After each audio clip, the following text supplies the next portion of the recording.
今天看一下我们刚完成的家庭影院。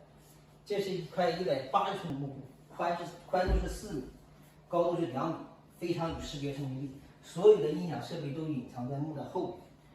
库声采用的7.2.4全景声系统，这是卡后 K 触屏，这是侧环绕、后环绕，天空有4次全景声，索尼激光投影机，色彩非常好。整个的影音是设备，我们都嵌入在侧面的一个小柜子里面，这样整个显得非常干净整洁影院。来，我们看一下效果。